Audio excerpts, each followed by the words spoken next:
ഒന്ന് ആലോചിച്ചു നോക്കൂ. 1400 വർഷങ്ങൾക്ക് മുമ്പ്, 14 നൂറ്റാണ്ടുകൾക്ക് മുമ്പ് റസൂലുള്ള പറയാണ്, ഏതാനും സമയങ്ങൾക്ക് ലോകം അവസാനിക്കാൻ സാധ്യതയുണ്ട്. കാരണം സൂറിങ്ങനെ ചുണ്ടിൽ വെച്ചുകൊണ്ടാണ് ഇസ്രാഫീൽ നിൽക്കുന്നത്. വളരെ ശ്രദ്ധയോടെ നിൽക്കുകയാണ്.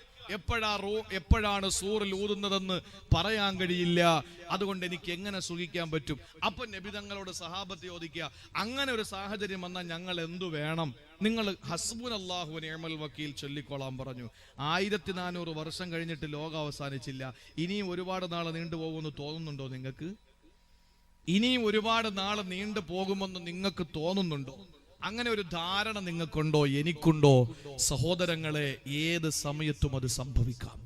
അള്ളാഹു അതിന് ആ ലോകാവസാനത്തിന് മുമ്പ്, നമ്മളൊക്കെ മരിക്കുന്നതിന് മുമ്പ് എന്തെങ്കിലും ഒരു നന്മ നമ്മുടെ ജീവിതത്തിന്റെ ബാക്കി പത്രമായി ചെയ്തു വെക്കാൻ അള്ളാഹു നമുക്ക് തൗഫീക്ക് നൽകി അനുഗ്രഹിക്കുമാറാവട്ടെ. അതിനുവേണ്ടി പരിശ്രമിച്ചോളി. അതിനുവേണ്ടി എൻ്റെ പ്രിയപ്പെട്ട സഹോദരങ്ങൾ ജീവിതം മാറ്റിവെച്ചോളിൻ. അള്ളാഹു തൗഫീക്ക് നൽകി അനുഗ്രഹിക്കുമാറാവട്ടെ. ഏത് പ്രതിസന്ധി ഉണ്ടെങ്കിലും ഓതേണ്ട ഒരു ദുആയാണ് നബി തങ്ങൾ പഠിപ്പിച്ചത്. ലോകാവസാനം എന്ന പ്രതിസന്ധിക്ക് അപ്പുറം ഏത് പ്രതിസന്ധിയാണുള്ളത്? ഇപ്പൊ നമ്മുടെ നാട്ടില്, കേരളത്തില് ഒരു ചെറിയ പ്രളയം ഉണ്ടായപ്പോ, ചെറുതെന്നല്ലാതെ പിന്നെന്താന്ന് പറയാ?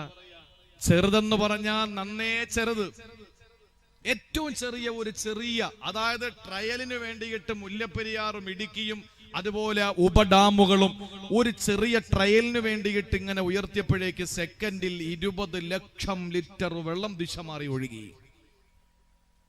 ചെറിയ പരീക്ഷണം, ചെറുത്, വളരെ ചെറുത്.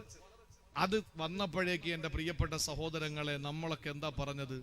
നിങ്ങൾ ആരെങ്കിലും കരുതി ഇതുപോലെ നമ്മൾ ഒരുമിച്ച് കൂടുമെന്ന്? ഉറപ്പിച്ചില്ലേ നമ്മളൊക്കെ ഇനി ഇങ്ങനെ ഒരു സംഗമം ഉണ്ടാവുകയില്ല, ഇനി നമുക്ക് പരസ്പരം ആരെയും കാണാൻ പറ്റില്ല? കാരണം 10ഉം 20ഉം വർഷം വിദേശ രാജ്യത്ത് അറബിയുടെ വീട്ടിൽ അടിമവേല ചെയ്തിട്ട് ഉണ്ടാക്കിയ സമ്പാദ്യം മുഴുവനും നോക്കിക്കൊണ്ട് നിൽക്കുമ്പോ വെള്ളത്തിൽ ഒളിച്ചു പോകുന്നത് കണ്ടിട്ട് നെഞ്ച് പെടഞ്ഞ എത്ര ആളുകളാണ് തന്റെ കൂടപ്പറപ്പുകൾ വെള്ളത്തിൽ ഒലിച്ചു പോകുന്നത് കണ്ടിട്ട് നിറ കണ്ണുകളോടെ നോക്കി നിന്ന എത്ര ആളുകളാണ്. നിങ്ങൾ നോക്കി എൻ്റെ പ്രിയപ്പെട്ട സഹോദരങ്ങളെ, അള്ളാഹുവിന്റെ പരീക്ഷണം ചെറുതു വന്നു. ആ ചെറിയ പരീക്ഷണം വന്നപ്പോ നമ്മളൊക്കെ എല്ലാവരും എന്തായി? രാഷ്ട്രീയ വൈരാഗ്യങ്ങളും മാറ്റി, സംഘടനാ വൈവിധ്യങ്ങളും മാറ്റി, സംഘടനാ സങ്കുചിതത്വ മനോഭാവങ്ങളും മാറ്റി, എല്ലാവരും ഒറ്റക്കെട്ടായി. അല്ലേ?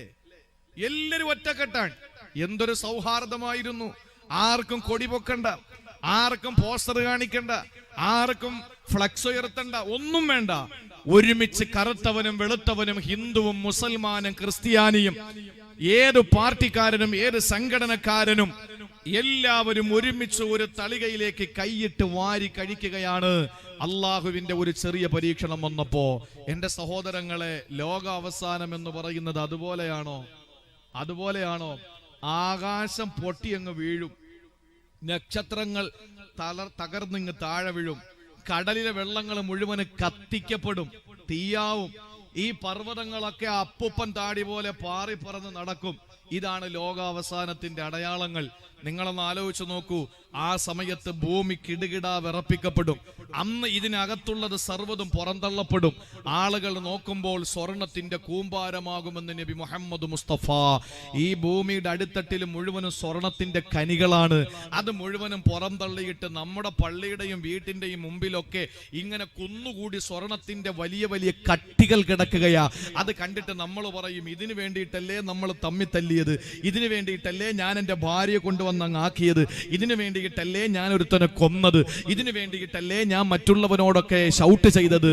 ഇപ്പൊ ഇതാർക്കും വേണ്ട. എന്തൊരു കാര്യമാണ്. കാലൽ ഇൻസാനു മാലഹ, എന്തു പറ്റി എന്ന് പറയുന്ന ആ ലോകാവസാനം അല്ലാതെ ഏതാണ് ഏറ്റവും വലിയ പ്രതിസന്ധി? ഒന്നുമല്ല.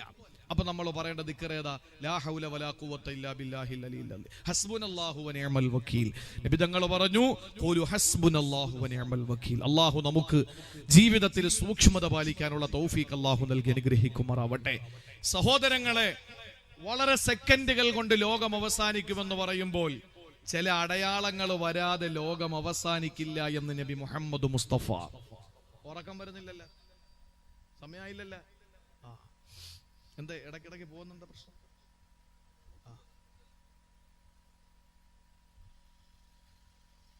ചില അടയാളങ്ങൾ വരാതെ ലോകം അവസാനിക്കില്ല. ആ അടയാളങ്ങൾ പറഞ്ഞത് 1400 കൊല്ലങ്ങൾക്ക് മുമ്പാണ്. അന്ന് ഈ പറയുന്ന അടയാളങ്ങളൊന്നും ഇല്ല. നബി തങ്ങൾ പറഞ്ഞു ഇന്ന ഇന്ന അടയാളങ്ങൾ ഉണ്ടായാൽ അത് ലോകാവസാനത്തിന്റെ അടയാളമാണ്. ആ അടയാളങ്ങൾ തീർച്ച ഇപ്പൊ സംഭവിച്ചുകൊണ്ടിരിക്കാൻ. അങ്ങനത്തെ 2-3 കാര്യങ്ങൾ ഞാൻ പറയാം ഇൻഷാ അല്ലാഹ്. നമുക്ക് രക്ഷപ്പെടാനുള്ള ചില മാർഗങ്ങളൂടെ നമുക്ക് വിശദീകരിക്കണ്ടേ. അള്ളാഹു തൗഫീക്ക് തരട്ടെ. ഹബീബായ നബി തങ്ങൾ പറയുകയാണ് ലാ തഅതി അലന്നാസി സമാൻ യഅതി അലന്നാസി സമാൻ. ഒരു കാലം വരാനുണ്ട്, ഒരു സമയം വരാനുണ്ട്. ആ സമയം ഏതെന്നറിയോ? യജ്തമിഊന ഫീഹി വയുസല്ലൂന ഫിൽ മസാജിദി. ആളുകൾ തിങ്ങിക്കൂടിയിട്ട് പള്ളികളിൽ നമസ്കരിക്കാൻ വേണ്ടി വരുന്ന കാലമാണ്. ആളുകൾ പരസ്പരം ഒരുമിച്ച് കൂട്ടുന്നതാണ്. ആളുകൾ പരസ്പരം ഒരുമിച്ച് കൂടുന്നതാണ്. ഹബീബായ നബി തങ്ങൾ പറയുകയാണ് യജ്തമിഊന ഫീ. ആളുകൾ എല്ലാവരും സംഗമിക്കുന്നതാ, എല്ലാവരും ഒരുമിച്ച് കൂടുന്നതാണ്. എന്നിട്ടോ വയുസല്ലൂന ഫിൽ മസാജിദി. അല്ലാഹുവിന്റെ പള്ളികളിൽ നമസ്കാരം നടക്കുന്നതാണ്.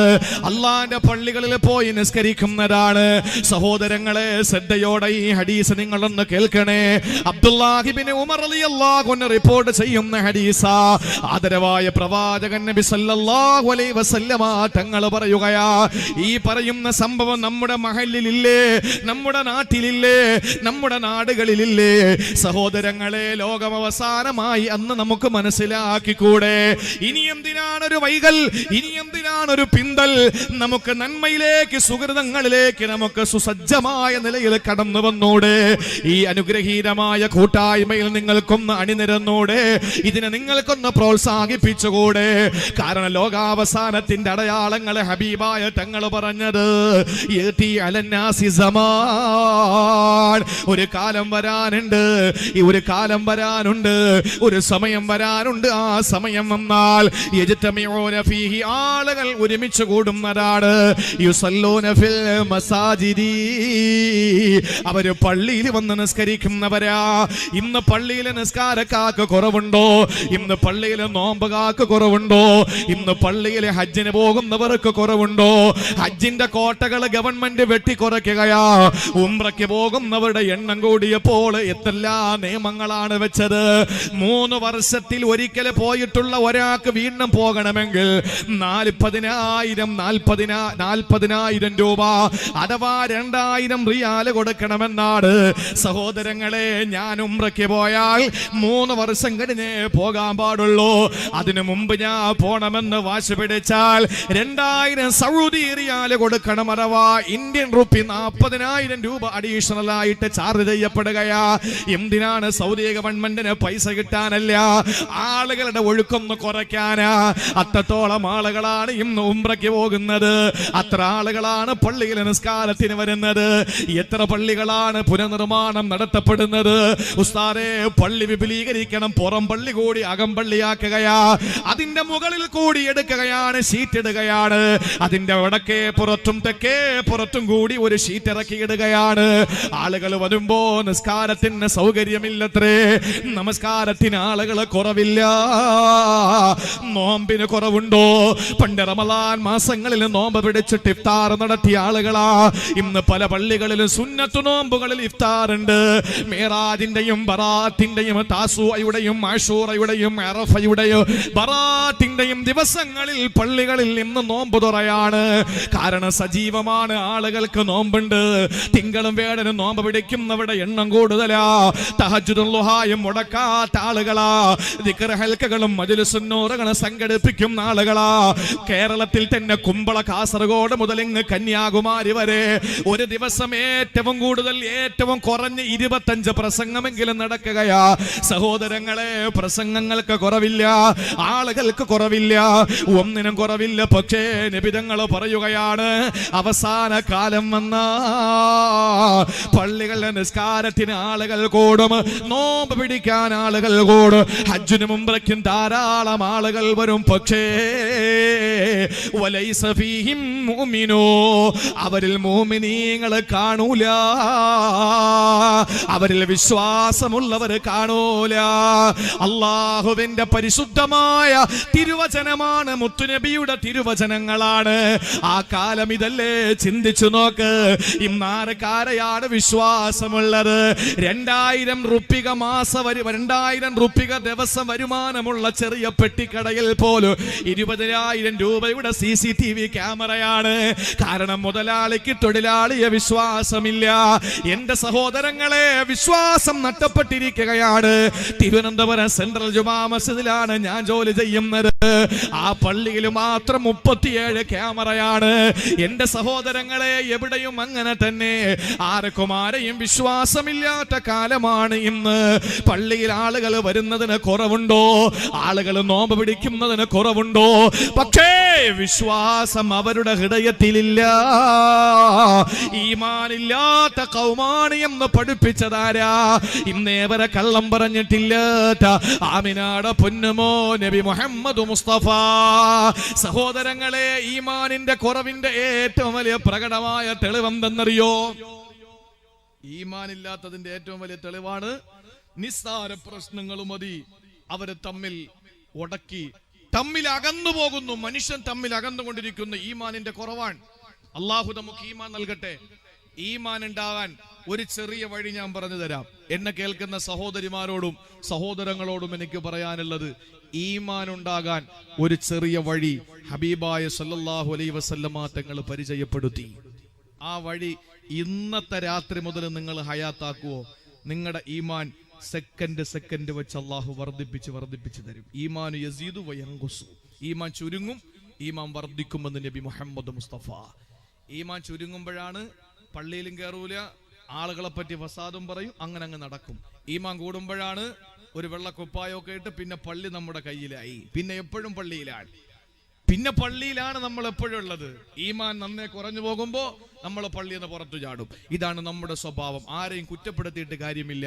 കൽബിലാണ് ഈമാനുള്ളത്. കൽബ് എന്ന് പറഞ്ഞാൽ മാറി മറിയുക എന്നാണ്, ചെരിയുക എന്നാണ് കൽബിന്റെ അർത്ഥം, അല്ലേ? ഇപ്പൊ ഇങ്ങനെയാണെങ്കിൽ നാളെ എങ്ങനെയായിരിക്കും. അപ്പൊ ഇതാണ് കൽബ്, അവിടെയാണ് ഈമാൻ ഉള്ളത്. ഈമാൻ ചുരുങ്ങും, വർദ്ധിക്കും. അള്ളാഹുവിന്റെ റസൂൽ സല്ലല്ലാഹു അലൈഹി വസല്ലം തങ്ങൾ പഠിപ്പിക്കുകയാണ്, എപ്പോഴാണോ ചുരുങ്ങിക്കോട്ടെ, പക്ഷെ മരിക്കുന്ന സമയത്ത് അതിന്റെ ഫുൾ പവർ അള്ളാഹു നമുക്ക് നൽകി അനുഗ്രഹിക്കുമാറാവട്ടെ. ഈമാനില്ലാത്ത വിഭാഗമാണ് നിസ്കാരത്തിന് തിങ്ങിക്കൂടുന്നതെന്ന് നിബിധങ്ങൾ പഠിപ്പിച്ചു. അതിന്റെ ഏറ്റവും വലിയ തെളിവാണിത്. അത് ഞാൻ ഈമാൻ ഉണ്ടാകാൻ കാര്യം പറയാം. അത് പറയുമ്പോൾ മനസ്സിലാവും ഇന്ന് നമ്മുടെ ഇടയിൽ ഇത് വളരെ കുറവാണ്. അതുകൊണ്ട് തന്നെ നമ്മൾ അകന്നുകൊണ്ടിരിക്കുകയാണ്. ഒരു ചെറിയ വഴി, ഒരു ചെറിയ തന്ത്രം, സൂത്രം, അത് നിങ്ങൾക്ക് ഇൻഷാ അല്ലാഹ് ഞാനൊന്ന് പറയാൻ. അത് ഇന്ന് മുതൽ നിങ്ങൾ ചെയ്താൽ അള്ളാഹുവിനെ സാക്ഷിയാക്കി പറയുന്നു, നമ്മുടെ ഈമാൻ ഇങ്ങനെ വർദ്ധിച്ചു കൊണ്ടിരിക്കും. നമുക്ക് ഈ ലോകാവസാനത്തിന്റെ അടയാളമായി നബി തങ്ങൾ പറഞ്ഞ വിഭാഗത്തിലായി നമ്മൾ പെടില്ല. അള്ളാഹു കാത്തുരക്ഷിക്കട്ടെ. എന്താ നബി തങ്ങൾ പറഞ്ഞത്? ലാ തദ്ഖുലുൽ ജന്ന ഹത്താ തുഅ്മിനൂ, നിങ്ങൾ വിശ്വാസികളാകുന്നത് വരെ സ്വർഗത്തിൽ കടക്കൂല. നിങ്ങൾ ഈമാനുള്ളവരാകുന്നത് വരെ നിങ്ങൾക്ക് സ്വർഗം ലഭിക്കില്ല. ഈമാനുള്ളവരാകുന്നത് വരെ, നിങ്ങൾ വിശ്വാസികളാകുന്നത് വരെ നിങ്ങൾക്ക് അല്ലാഹുവിന്റെ സുഖലോലുപ സ്വർഗമില്ല. ശേഷം നബി തങ്ങൾ പറയുകയാണ്, വലാ തുഅ്മിനൂ, നിങ്ങൾ വിശ്വാസികളാവുകയില്ല ഹത്താ തഹബ്ബു, നിങ്ങൾ പരസ്പരം ഇഷ്ടപ്പെടുന്നത് വരെ, നിങ്ങൾ പരസ്പരം ഒന്ന് ഉള്ളു തുറന്ന് സ്നേഹിക്കുന്നത് വരെ നിങ്ങൾ ആരും തന്നെ വിശ്വാസികളാകില്ലെന്ന് മുഹമ്മദ് റസൂലുള്ളാഹ്. പരസ്പരം നിങ്ങൾക്കൊന്ന് സ്നേഹിച്ചൂടെ സഹോദരങ്ങളെ? പരസ്പരം ഒന്ന് ഉള്ളു തുറന്നൊന്ന് സ്നേഹിച്ചുകൂടെ? മനസ്സിന്റെ വിശാലമായ വാതിലൊന്ന് തുറന്നിട്ട് തന്റെ പ്രിയപ്പെട്ട സഹോദരനെ നിന്റെ നെഞ്ചിനകത്ത് പ്രതിഷ്ഠിച്ചൂടെ? എന്നാ നമുക്ക് ഈമാൻ വർദ്ധിക്കുമെന്നാണ് നബി തങ്ങൾ പറയുകയാണ്. നിങ്ങൾ പരസ്പരം ഇഷ്ടപ്പെടുന്നത് വരെ മോമിനീങ്ങളല്ല, നിങ്ങൾ മോമിനീങ്ങളാകുന്നത് വരെ റബ്ബിന്റെ സ്വർഗവും നിങ്ങൾക്ക് കിട്ടൂല. അപ്പൊ ഈമാൻ ഉണ്ടാകാ കാരണം പരസ്പരം ഇഷ്ടപ്പെടലാണ്. ഞാൻ നിങ്ങളെ ഇഷ്ടപ്പെടണം, അത് എന്തിന്റെ പേരിലാണ്? നിങ്ങളുടെ പണം കണ്ടുകൊണ്ടാകരുത്.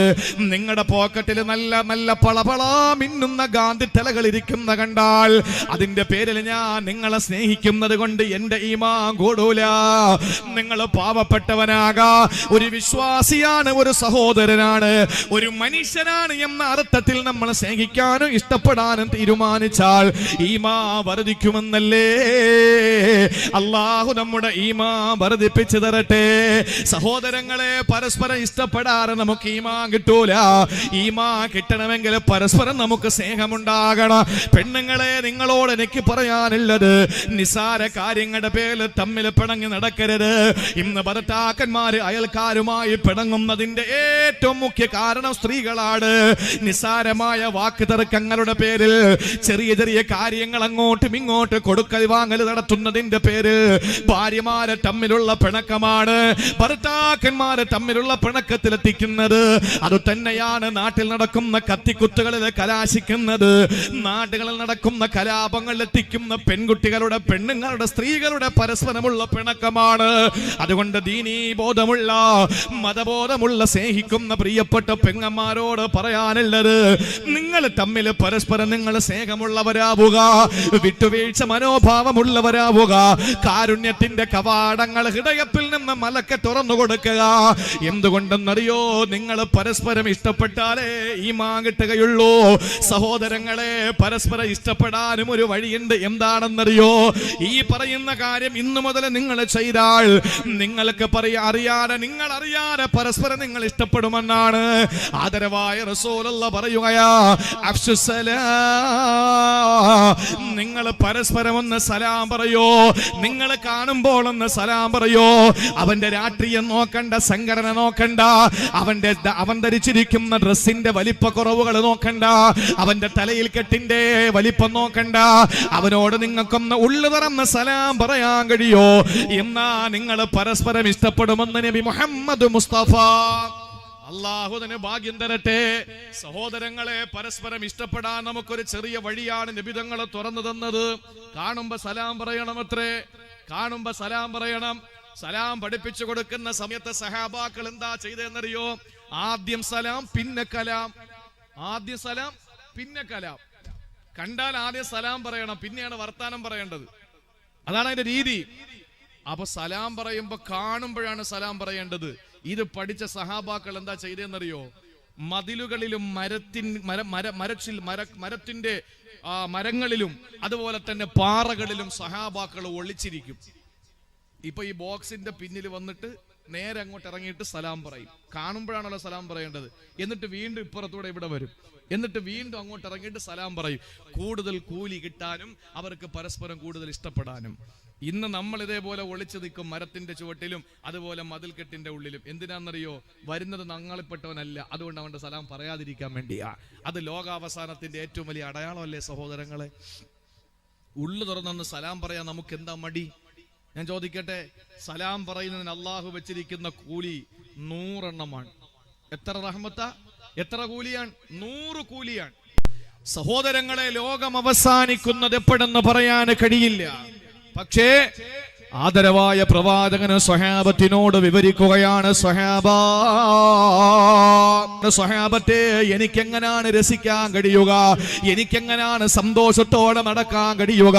ഖദിൽ തഖമഹു വസഗാ സമഉഹു വഹനാ ജബ്ഹതഹു. സൂറന്ന കാഹളമുണ്ടല്ലോ, ലോകനശീകരണായുധമുണ്ടല്ലോ, അത് ഇസ്രാഫീൽ എന്ന മലക്കു ചുണ്ടിലേക്ക് ചേർത്ത് വെച്ചിരിക്കുകയാ. എന്നിട്ട് അസ്ഗാ സമഉഹു, ചെകിട ഇങ്ങനെ കൊടുത്തു നിൽക്കുകയാ. നെറ്റിത്തടം ഇങ്ങനെ കുനിച്ചു നിൽക്കുകയാണ്. ഇത് മനസ്സിലാക്കാൻ ഞാൻ നിങ്ങൾക്കൊരു ഉദാഹരണം പറഞ്ഞു തരാ. ഒരു മൈതാനത്ത് ഓട്ട മത്സരം നടക്കുകയാ. ഒരു ലൈൻ വരച്ചിട്ട് ഓട്ട മത്സരം നടത്തുന്നപ്പോൾ മത്സരാർത്ഥികൾ വരയുടെ പിന്നിൽ ആ വരയിലേക്ക് തള്ളവിരലുകൾ ചേർത്ത് വെച്ച് ഇങ്ങനെ നിൽക്കുകയാണ്. അവരുടെ മുമ്പിൽ ഇതിന്റെ മാസ്റ്റർ വിസിൽ ചുണ്ടോട് ചേർത്ത് വെച്ച് നിൽക്കുകയാണ്. ഈ കൊച്ചുകുട്ടികൾ ഓട്ട മത്സരത്തിന് വേണ്ടിയിട്ടാണ് വന്നത്. അവര് ഓടാൻ വേണ്ടി എത്തിയപ്പോഴാണോ മാസ്റ്ററുടെ വിസിൽ മുഴങ്ങുന്നത്. ആ സമയത്ത് ഓടാൻ വേണ്ടിയിട്ട് ചുണ്ടോട് ചേർത്ത് വെച്ചിരിക്കുന്ന വിസിലിനെ ശ്രദ്ധിക്കാതെ സഹോദരങ്ങളെ മേപ്പോട്ട് പൊങ്ങി തലപൊക്കി നോക്കാതെ ആ കാലിന്റെ തള്ളവിരലിലേക്ക് നോക്കിയാണ് നിൽക്കുക. കാരണം എപ്പോഴാണോ ശബ്ദം കേൾക്കുന്നത് ഓടിത്തുടങ്ങാനാണ്. സഹോദരങ്ങളെ ഇതുപോലെയാണ് ഇസ്രാഫീൽ അലൈഹിസ്സലാം സൂറെന്ന് പറയുന്ന കാഹളമെടുത്ത് ചുണ്ടോട് ചേർത്ത് വെച്ച് നിൽക്കുന്നു എന്ന് നബി തങ്ങൾ പറഞ്ഞപ്പോഴാണ്. 1400 വർഷങ്ങൾക്ക് മുമ്പാണ്. 1400 വർഷങ്ങൾക്ക് മുമ്പാണ്. 14 നൂറ്റാണ്ടുകൾക്ക് മുമ്പ് അല്ലാഹുവിന്റെ തിരുദൂതര് പറയുകയാ, ഇസ്രാഫീൽ എന്ന മാലാഖ സൂറെന്ന കാഹളത്തിൽ ചുണ്ടോട് ചേർത്ത് വെച്ച് നിൽക്കുമ്പോ എങ്ങനെയാണ് സഹാബ എനിക്ക് സുഖിക്കാൻ കഴിയുക? എങ്ങനെയാണ് സഹാബ എനിക്ക് രസിക്കാൻ കഴിയുക? ഇത് കേൾക്കുമ്പോ നിങ്ങൾ ആരും ചിന്തിക്കണ്ട സഹാബത്ത് സുഖിച്ചവരാണെന്ന്. ഇല്ല പെങ്ങളെ, സഹാബത്തിന് എന്ത് സുഖമാണ് ഉണ്ടായിരുന്നത്? ഒരൊറ്റ ചെറിയ സംഭവം ഞാൻ നിങ്ങളോട് പറഞ്ഞു തരട്ടെയോ? നിങ്ങൾക്കറിയുമോ, രാജ്യത്തിന്റെ ഭരണാധികാരികൾ പോലും, ഈ രാജ്യത്തിന്റെ രാഷ്ട്രപിതാവ് പോലും, മഹാത്മജി പോലും പറഞ്ഞത് ഇന്ത്യ രാജ്യത്ത് ആരുടെ ഭരണം വേണമെന്നാ? ആരുടെ ഭരണം വേണമെന്നാ? ഉമറുൽ ഫാറൂഖിന്റെ ഭരണം ഈ രാജ്യത്ത് വേണമെന്നാ പറഞ്ഞത്. എന്താണത് പറയാനുള്ള കാരണം എന്തറിയോ? 10 കോടി രൂപയുടെ 10 ലക്ഷം രൂപയുടെ കോട്ടിട്ടത് കൊണ്ടല്ല, നല്ല വില കൂടിയ പെണ്ണ് കുത്തിയത് കൊണ്ടല്ല, കണ്ണടക്കി എത്രയോ ലക്ഷക്കണക്കിന് രൂപയുടെ വിലയുള്ളത് കൊണ്ടല്ല. സഹോദരങ്ങളെ, ഉമർ റളിയല്ലാഹു അൻഹു മദീന ഭരണാധികാരിയായി ചാർജ് എടുക്കുന്ന ദിവസം, മദീനത്തിന്റെ ഭരണാധിപനായി ചാർജ് എടുക്കുന്ന ദിവസത്തിൽ ഉമറുൽ ഫാറൂഖ് റളിയല്ലാഹു തആല അൻഹുവിനെ മദീനത്തെ പള്ളിയിൽ കാണുന്നില്ല. ഒന്ന് ശ്രദ്ധയോടെ കേൾക്കണേ ചെറുപ്പക്കാരാ, എന്റെ ആഡംബരത്തോടെ ഞാനും നിങ്ങളും നടക്കുമ്പോ നിങ്ങളെക്കാൾ ആഡംബരമാണ് എനിക്കെന്ന് പറയുന്നതിൽ എനിക്ക് നാണമില്ല. കാരണം എന്റെ സഹോദരങ്ങളെ പറയുന്നതിൽ എനിക്ക് യാതൊരു പ്രശ്നവുമില്ല. എന്റെയും നിങ്ങളുടെയും ആഡംബര ജീവിതം തന്നെയാണ്. മുൻഗാമികളെ തട്ടിച്ച് നോക്കുമ്പോ നമ്മളെന്ത് സുഖലോലുപരാണ്. മഹാനായ ഉമറുൽ ഫാറൂഖ് തങ്ങളെ ഭരണാധികാരം ഏറ്റെടുക്കാൻ വരുന്നത് വൈകിയാണ്. മദീന പള്ളി നിബിഡമാണ്, എല്ലാവരും നിരനിരിക്കുകയാണ്. ആ സമയത്ത് ഉമർ തങ്ങളെ കാണുന്നില്ല. സാധാരണ റസൂലുള്ള വരുന്ന സമയം കഴിഞ്ഞു, അബൂബക്കർ സിദ്ദീഖ് വന്നിരുന്ന സമയവും കഴിഞ്ഞു. ഉമർ റളിയല്ലാഹു അൻഹുവിനെ കാണാനില്ല. കുറെ സമയം കഴിഞ്ഞപ്പോൾ ഓടിക്കിതച്ച് വരികയാ. ഓടി കിതച്ച് വിയർത്തൊലിച്ചിട്ട് ഉമർ തങ്ങൾ മദീനത്തെ പള്ളിയിൽ ഓടി കയറുകയാ. എല്ലാവരും ശ്രദ്ധയോടെ കാത്തിരിക്കുന്നു എന്താ സംഭവിച്ചത്. മിമ്പറിലോട്ട് കയറുന്നതിന് മുമ്പ് മദീനയുടെ ഭരണാധികാരിയായി അവരോധിതനാകുന്ന ഉമർ റളിയല്ലാഹു തആല അൻഹു അവിടെ നിന്നൊരു കാര്യം പറയുകയാ. മക്കളെ, ഞാൻ താമസിച്ചതിന്റെ കാര്യം അറിയണ്ടേ? എന്നിട്ട് ഞാൻ നയപ്രഖ്യാപന പ്രസംഗം നടത്താ. ഞാൻ വൈകിയതിന്റെ കാരണം നിങ്ങളോട് പറഞ്ഞിട്ട് വേണം എനിക്ക് മിമ്പറിൽ കയറി നയപ്രഖ്യാപനം നടത്താൻ. അങ്ങനെ ആളുകളെ ശ്രദ്ധയോടെ കാത്തിരിക്കുമ്പോൾ ഉമറുൽ ഫാറൂഖ് തങ്ങൾ വൈകിയതിന്റെ കാരണം പറയുകയാ. എന്താ വൈകിയതെന്ന് അറിയോ? ഉമർ തങ്ങൾ പറയുന്നു, സഹാബാ, ഇന്നത്തെ ദിവസം ഉമറിന്റെ ജീവിതത്തിന് നിർണായക ദിവസമാണ്. ഇന്നത്തെ ദിവസം അല്ലാഹു അനുഗ്രഹിച്ച ദിവസമാണ്. മദീനയുടെ ഭരണസാരഥ്യം ഞാൻ ഏറ്റെടുക്കുന്ന ദിവസമാ. ഒരു ആത്മീയ സാമ്രാജ്യത്തിന്റെയും 2 ഭൗതിക സാമ്രാജ്യത്തിന്റെയും അധിപനായി ഞാൻ അവരോധിതനാവുകയാ. ഇന്നത്തെ ദിവസം ഞാൻ ധരിക്കുന്ന ഏറ്റവും നല്ല വസ്ത്രമാകണ്ടേ സഹാബ? ഇന്ന് ഞാൻ ഏറ്റവും നല്ല വസ്ത്രമല്ലേ ഇടേണ്ടത്? ഏറ്റവും നല്ല കുപ്പായമല്ലേ ധരിക്കേണ്ടത്? ഏറ്റവും നല്ല കന്തൂറയല്ലേ ധരിക്കേണ്ടത്? ഏറ്റവും നല്ല ജുബ്ബയല്ലേ ധരിക്കേണ്ടത്? സഹാബാക്കൾ സമ്മതിച്ചു. ഉമർ തങ്ങൾ പറയുന്നു, സഹാബത്തെ, ഞാൻ ഇന്നലെ രാത്രി നോക്കുമ്പോ ആ ഏറ്റവും നല്ല ജുബ്ബ കന്തൂറ അഴുക്ക് പിടിച്ച് കിടക്കുകയാ. അത് ഞാൻ എടുത്ത് കഴുകി സഹാബ. പിറ്റേന്ന് നേരം വെളുത്ത് ഞാൻ ഉണങ്ങാൻ വിരിച്ചു സഹാബ. ഒന്ന് ഉണങ്ങി കിട്ടണ്ടേ എന്നിട്ട് വേണം നിങ്ങളുടെ മുമ്പിലെത്താൻ. ഉണങ്ങിയത് പകുതിയാണ് ഞാൻ എടുത്തിട്ട് കൊണ്ടുവന്ന് ഇനിയും നിന്നാ വൈകി പോകുമെന്ന് പേടിച്ചുകൊണ്ട് സഹാബത്തിന്റെ കാര്യം മനസ്സിലായി. സഹാബത്തിന് കാര്യം മനസ്സിലായി. നോക്കുമ്പോൾ മദീന പള്ളിയുടെ മിമ്പറിലേക്ക് ഉമർ തങ്ങൾ നയപ്രഖ്യാപനത്തിന് കയറുകയാ. ആ സമയത്ത് മദീന പള്ളിക്കകത്തൊരു കൂട്ടക്കരച്ചിൽ നടക്കുന്നു. എന്താ കാര്യമെന്നറിയോ? കൂട്ടക്കരച്ചിലാണ്. സ്വഹാബാക്കൾ ഒരുമിച്ചിരുന്ന് പൊട്ടിക്കരയുകയാ. മദീന പള്ളി ഇതുപോലൊരു കരച്ചിലിന് രണ്ട് സമയത്താണ് സാക്ഷ്യം വഹിച്ചത്. ഒന്ന് ആദരവായ പ്രവാചകന്റെ വഫാത്തിന്റെ സമയത്ത്, അതിനുശേഷം ബിലാൽ തങ്ങൾ എനിക്ക് ഇനി ബാങ്ക് കൊടുക്കാൻ കഴിയില്ലെന്ന് പറഞ്ഞ് എന്റെ ഹബീബിനെ കണ്ട മദീന, എന്റെ ഹബീബില്ലാതെ എനിക്ക് മദീനത്ത് വേണ്ട. എന്റെ റസൂലുള്ളാഹി കേട്ടുകൊണ്ട് നിൽക്കുമ്പോൾ ഞാൻ കൊടുത്ത ബാങ്ക്, എന്റെ റസൂലുള്ള കുബ്ബത്തുൽ ഖദ്റായിലെ കിടക്കുമ്പോ, റൗള ശരീഫിനകത്ത് കിടക്കുമ്പോ ഞാൻ എങ്ങനെയാണ് ബാങ്ക് കൊടുക്കുക? ഇല്ല, എന്നെ കൊണ്ട് കഴിയില്ല. ഒരു ഭാണ്ഡക്കെട്ടുമാകിട്ട് മദീനയിൽ നിന്ന് ബിലാൽ റളിയല്ലാഹു അൻഹു പൊട്ടിക്കരഞ്ഞുകൊണ്ട് മദീനത്ത് നിന്ന് മടങ്ങി പോകുന്ന ദിവസമാണ് സഹാബത്ത് കരഞ്ഞത്. മൂന്നാമത് കരഞ്ഞത് സിദ്ദീഖ് തങ്ങളുടെ ശേഷം ഫാറൂഖ് തങ്ങൾ നയപ്രഖ്യാപനം നടത്തുമ്പോഴാ. എന്താ കരയേണ്ട കാരണമെന്നറിയോ? കാരണം ബോധിപ്പിച്ചല്ലോ. തുണി ഞാൻ അലക്കി ഉണങ്ങാൻ വിരിച്ചിരുന്നു, അതാണ് വൈകിയ കാരണമെന്ന് പറഞ്ഞു. പക്ഷേ മിമ്പറിലോട്ട് കയറുന്നപ്പോ സഹാബാക്കള് കൂട്ടക്കരച്ചിലാണ്. എന്താ കരയേണ്ട കാരണമെന്നറിയോ? ഏറ്റവും നല്ല വസ്ത്രമാണ് ഞാൻ ധരിച്ചതെന്ന് പറഞ്ഞ ഉമർ തങ്ങൾ, ഇന്നത്തെ ദിവസം ഞാൻ ഭരണാധിപനായി ചാർജെടുക്കുന്ന ദിവസമാണ്. അതുകൊണ്ട് എന്റെ ജീവിതത്തിൽ ഇന്ന് ഏറ്റവും നല്ല വസ്ത്രം ഞാൻ ധരിക്കണം, അലങ്കാരത്തോടെ വരണമെന്ന് പറഞ്ഞ ഉമർ തങ്ങളുടെ കുപ്പായം കണ്ടത് സഹാബത്ത് മദീനയുടെ മിമ്പറിൽ നിൽക്കുമ്പോഴാണ്. അല്ലാഹുവേ, 40ഓളം സ്ഥലങ്ങളിൽ തുന്നിത്തെച്ചതാണ്. 40ഓളം സ്ഥലങ്ങൾ തുന്നിത്തെച്ചതാണ്. കണ്ടം വെച്ച തുണിയാണ്. 40ഓളം സ്ഥലങ്ങളിൽ തുന്നിച്ചേർത്ത് വെച്ചിരിക്കുന്ന കുപ്പായമാണ്. ഉമർ റളിയല്ലാഹു അൻഹു കരച്ചിലടക്കി പിടിച്ച് ഖുത്ബ നടത്തുകയാ. സ്വഹാബാക്കൾ വല്ലാതെ പൊട്ടിക്കരഞ്ഞു പോവുകയാ. ഇങ്ങനെ ഒരു ഭരണാധികാരി കഴിഞ്ഞു പോയിട്ടുണ്ട്. 10 ലക്ഷത്തിന്റെ കോട്ട് ധരിച്ചിട്ടില്ല. സഹോദരങ്ങളെ, അത് ദീർഘവീക്ഷണത്തോടെ മനസ്സിലാക്കിയ ഖലീഫ ഉമറിന്റെ ഭരണ രാജ്യത്ത് വേണമെന്ന് പറഞ്ഞത് മഹാത്മാഗാന്ധിജിയാണ് എങ്കിൽ, എന്റെ പ്രിയപ്പെട്ട സഹോദരങ്ങളെ, സഹാബത്തിനോട് നബി തങ്ങളെ ഞാൻ എങ്ങനെയാണ് സുഖിക്കുക എന്ന് ചോദിക്കുമ്പോ സഹാബത്ത് സുഖിച്ചു എന്ന് കരുതണ്ട. നബി തങ്ങളുടെ വീട്ടിലെ 33 മാസത്തോളം 90 ദിവസത്തോളം 3 പിറ കാണുന്നത് വരെ അള്ളാന്റെ ഹബീബിന്റെ വീട്ടിനകത്ത് പച്ചവെള്ളവും ഈത്തപ്പഴവും അല്ലാതെയില്ല. അങ്ങനെ ഒരു വീട് ഈ തുവൂര് കാണിക്കാൻ പറ്റുമോ? അങ്ങനെ ഒരു വീട് ഈ നാട്ടില് കാണിക്കാൻ കഴിയുമോ? പാലക്കൽ വെട്ട എന്ന് പറയുന്ന പ്രദേശത്തുണ്ടോ അങ്ങനെ ഒരു വീട്? അങ്ങനത്തെ ഒരു വീടില്ലല്ലോ ഈ നാട്ടില്.